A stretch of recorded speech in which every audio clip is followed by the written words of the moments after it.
Alright guys, welcome to another amazing tutorial. And yes, this tutorial will be amazing because see, we already learned what actions are and how to use them. So now we can begin covering the different types of actions, and trust me, they are amazing. So before I even start talking about that, go ahead and delete everything in your do this. So we just start with a blank slate.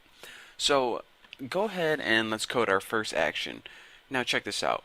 Go ahead and type ID and just name your action something like the action. And you're saying, alright, why did I type ID and why is it pink like void? That's because, like void, ID is a data type. ID, I don't know if I actually taught this in Objective-C, but ID is the generic data type for Objective-C. It's a data type that can store any type of object. Pretty cool, huh? So since actions aren't really their own specific Cocos2D object, just store them in ID and you'll be fine. That's the only thing you need to worry about that, so we won't be covering it anymore. Just want to show you guys in case you're wondering what ID is. It's pretty much a data type that can hold any object. So let's go ahead and start covering some of the basic actions. CC jump by is one of the more common actions. This is well, you'll see what it is later on. And check this out. Anytime you want to get the parameters, just go ahead and press space, escape, and then enter or return. And this will give you all the parameters. Escape, whenever you press this, it brings up the list of what you can do after it, and by default it'll give you the default parameters as first choice. So that's why you can just hit escape, enter, it'll give you all the parameters. The first one for this is action with duration. This pretty much means how long do you want the jumping to last? Well, only 1 second.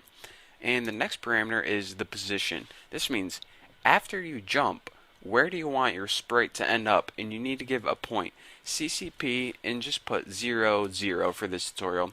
This means just end up in the same position that you started at.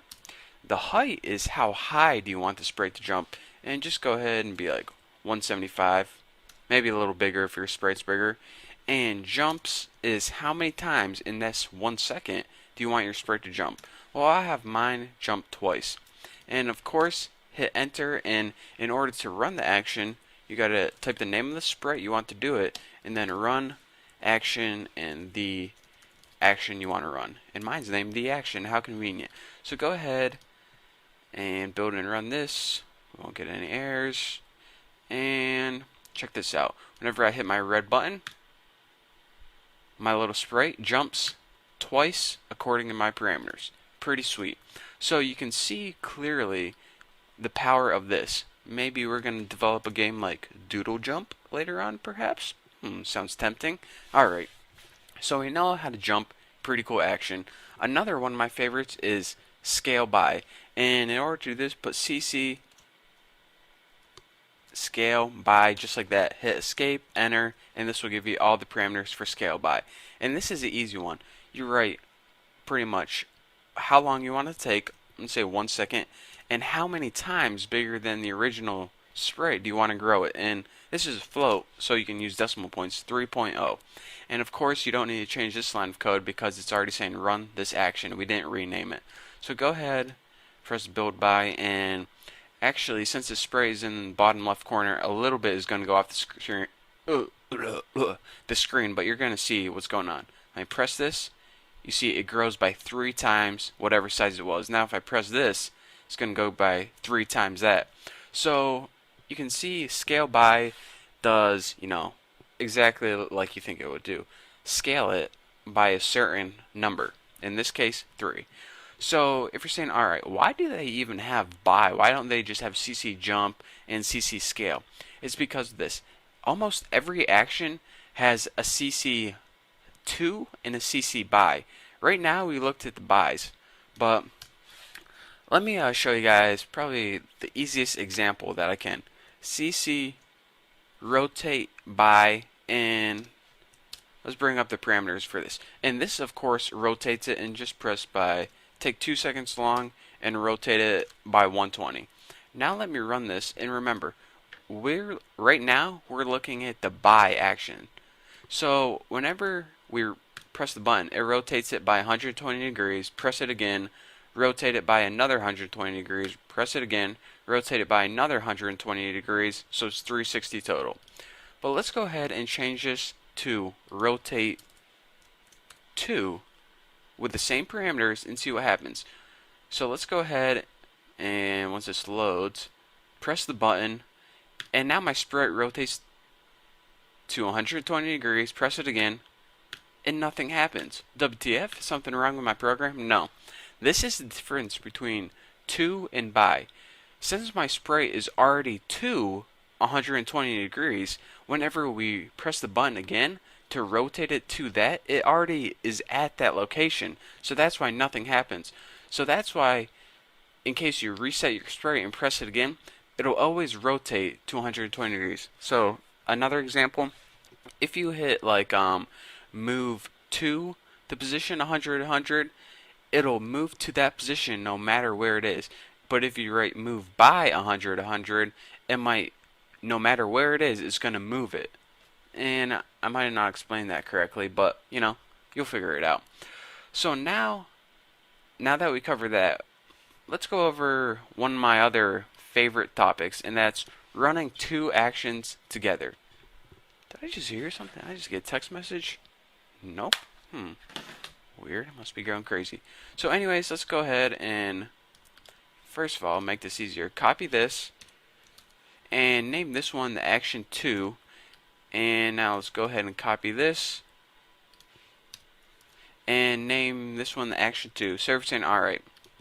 Whenever we run two actions right after each other, what's going to happen? Are they going to run at the same time, or is one action going to run? That's going to be completed, and then another action is going to start running. Well, let's go ahead and find out right now. So let's go ahead and do cc jump by and action with duration 1. Position, just put like ccp 00. And the height, let's just go ahead and put 150. In the jumps, let's go ahead and put 2. Can you see that? Let me scroll over. Jumps 2. Looks good enough. Alright, now for the second action, what we want to do is, let's do scale since that's pretty obvious. Go ahead and cc scale by, escape enter, and action with duration 1. And why doesn't it give me a scale? Scale